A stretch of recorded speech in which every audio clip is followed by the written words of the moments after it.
de estudio de la palabra de Dios. Para hoy tenemos Rebeca y la elección. Leamos la palabra del Señor en la carta a los Romanos, el capítulo 9, el versículo 16. Así que no es del que quiere ni del que corre, sino de Dios que tiene misericordia. Es interesante lo que la palabra del Señor nos va a enseñar a través de esta importante lección. La carta que Pablo dirige es a la iglesia de los romanos, una congregación que estaba enfrentada en diversos aspectos. En primer lugar con los paganos, que estos eran politeístas e incluso algunos seres humanos allí, como los emperadores, habían buscado la adoración como dioses. También los judíos que constantemente estaban defendiendo su posición como el pueblo elegido, el pueblo escogido de Dios, rechazando así a los gentiles y también defendiendo las leyes, ritos y ceremonias del Antiguo Testamento. También se enfrentaban al problema que la influencia de la filosofía griega tenía, no solamente sobre los romanos paganos, sino también sobre los mismos cristianos para definir las verdades. Ahora bien, Pablo también se había enterado del problema constante que había entre los cristianos que habían venido del judaísmo y los cristianos que habían sido convertidos entre los gentiles. Por estas disputas, Pablo expone en Romanos 9 al 11 el papel que ambos desempeñan en el plan de Dios. Pablo proponía llegar a evangelizar hacia Europa, no solamente a Roma, sino llegar también a España, pero no hacerlo solo, sino involucrar también a los romanos. Para ello quería darles la seguridad de que ellos también estaban dentro del plan de Dios, que Dios los había llamado y escogido. Para esto, Pablo va a citar la historia de Rebeca y sus dos hijos gemelos. Y es importante que nosotros recordemos también esta historia. Rebeca aparece en escena cuando Isaac, ya en su vejez, preocupado por su hijo, manda a su siervo para que le consiguiera una esposa. El siervo toma presentes, toma los camellos y se dirige hacia Mesopotamia, donde va a encontrarse junto a un pozo con Rebeca. Si usted lee la historia, Génesis 24, 25, podrá enterarse cómo es que ocurrió todas estas cosas. Entonces, después de que el siervo, bajo la dirección de Dios, había tenido éxito junto a Rebeca, regresa a casa de su amo para traerle la esposa. Isaac tomó a Rebeca como esposa y la amó. Pero es interesante que más de 19 años ellos luchaban por tener un hijo, porque también Rebeca era estéril. Entonces, a las súplicas constantes que ellos tenían, Dios escuchó sus peticiones y les concedió un hijo. No solamente un hijo, sino una pareja, gemelos. Tan angustioso era el embarazo que las Escrituras dicen que luchaban en el vientre estos niños. Entonces, esta madre desesperada fue a consultar a Dios. Dios le dijo que había dos naciones en su vientre, que sin embargo el mayor serviría al menor. Dios había escogido para la primogenitura al menor. Y cuando estos nacieron, las Escrituras relatan que Jacob nació tomando del calcañar a su hermano Esaú. Justamente de allí el nombre Jacob, que significa usurpador. La vida de estos jóvenes fue tan diferente. Mientras que Jacob amaba el servicio a Dios, el cuidar las ovejas y el atender las cosas en casa, ayudar a su madre, Esaú, por el contrario, era un cazador. Él salía al campo y en el área espiritual él no amaba las cosas de Dios, ni siquiera le daba valor a las cosas espirituales, tanto así que ya cuando eran jóvenes, Esaú vendió su primogenitura a su hermano por un plato de lentejas, despreciando así el grande privilegio que tenía por haber sido el primero en nacer. Sin embargo, las Escrituras nos dicen que Dios ya había escogido a Jacob, mas a Esaú aborreció. Y esto no tiene que ver tanto con el aborrecimiento nuestro. El aborrecimiento de Dios es un rechazo, es simplemente dejarle a un lado respecto a los privilegios. Ahora, cuando Pablo cita esta historia, no está hablando de que Dios había elegido a Jacob para ser salvo, pero a Esaú lo había predestinado a la destrucción. Hay muchas teorías erróneas respecto a esto que nosotros necesitamos estar alerta. ¿Para qué entonces había escogido Dios a Jacob y no a Esaú? Para ser el primogénito, el progenitor de la descendencia de la promesa, de donde también vendría el Mesías, que sería el Redentor del mundo. Por otro lado, el pueblo que de él viniera tendría que ser el depositario de los misterios de Dios, de la verdad de Dios, para comunicarlo al mundo. Ahora, la función que ellos deberían cumplir es como un misionero para llevar esta verdad y enseñarlo a las demás naciones de la tierra. Por esa razón, Dios no había aborrecido a Esaú y la había destinado a la perdición, porque también Esaú tenía la posibilidad de alcanzar la salvación si él así lo quería. Sin embargo, ¿por qué entonces Dios eligió a Jacob y no a Esaú, siendo que este era el primero?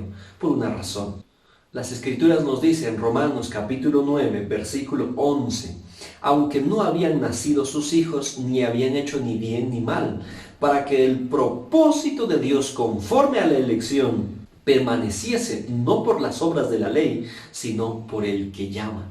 Por esa razón Dios, en su plena soberanía, en su infinita sabiduría y amor, Él tomó esa decisión. Sin embargo, según Romanos 8, 29, entendemos que cuando Dios escoge o elige, ya sea para privilegios o para salvación a sus hijos, los hace no sobrepasando el libre albedrío que Él nos ha concedido, sino tomando en cuenta nuestras decisiones, y eso lo hace en su presciencia, en su preconocimiento de las elecciones y decisiones futuras que las personas libremente tomarían en un futuro. Como el desenlace de esta historia, ya Isaac, anciano, decidió conceder la bendición a sus hijos. Pero Isaac estaba decidido a entregarle la bendición al hijo mayor, contradiciendo así la voluntad de Dios. Por otro lado, Rebeca estaba interesada que Jacob llevase la bendición. Para ello, Rebeca tramó un plan conspirativo junto a Jacob para lograr engañar al padre de estos y conseguir la bendición. Y así lo hizo.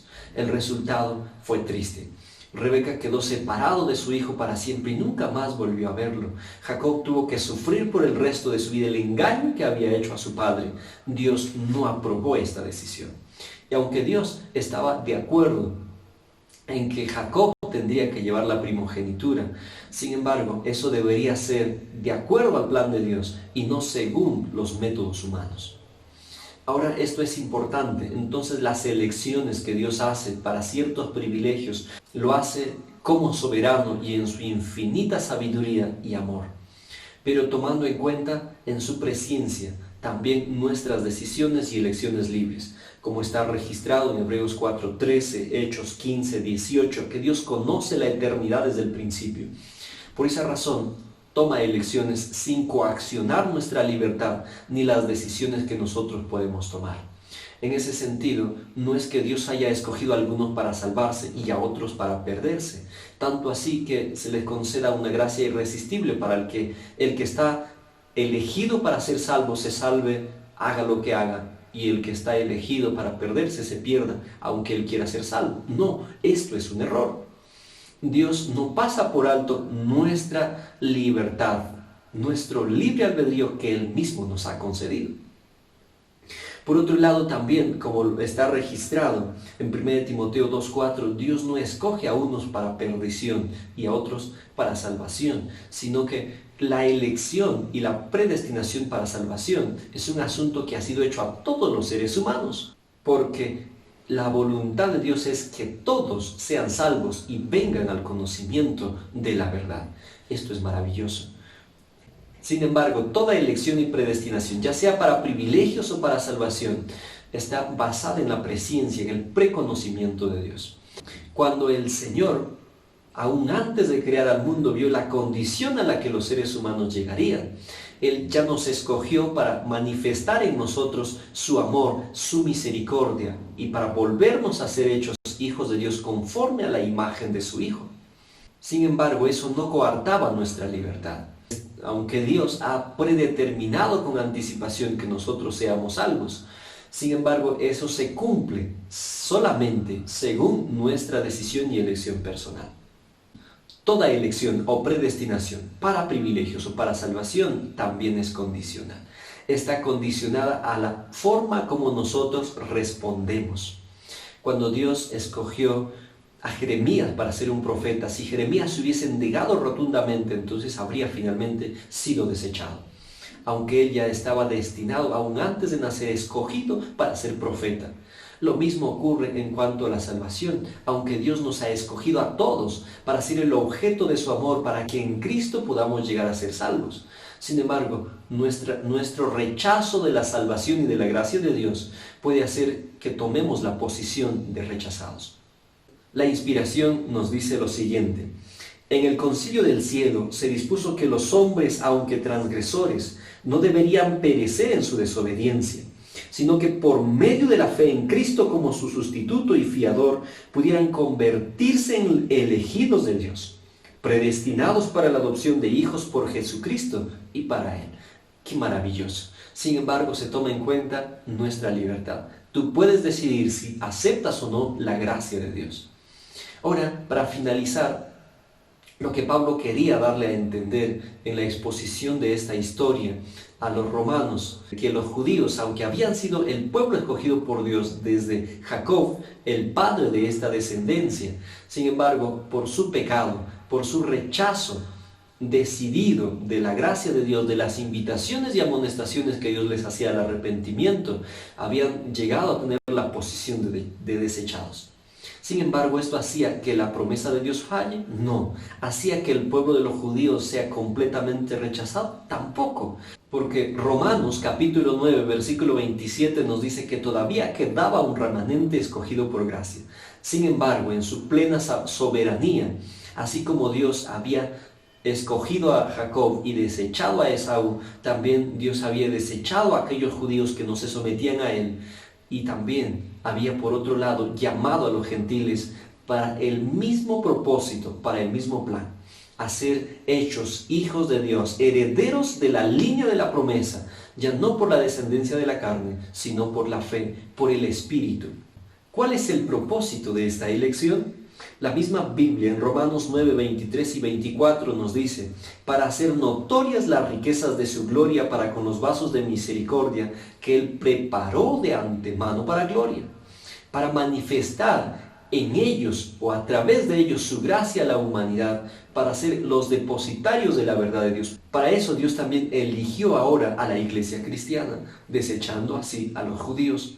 El orgullo los había llevado a despreciar a los gentiles y mirarlos con indiferencia. Ese mismo problema existe ahora y el mismo riesgo para la iglesia.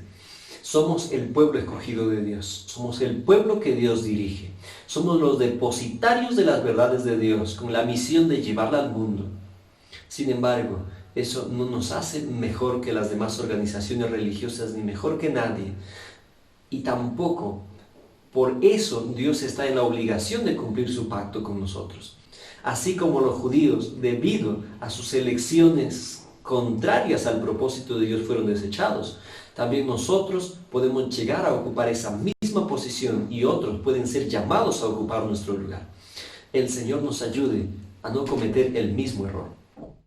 Para conocer más, síguenos en nuestra página Enseñanzas de Vida o también en la página oficial del Departamento de Educación Julio Peruano. El Señor te bendiga.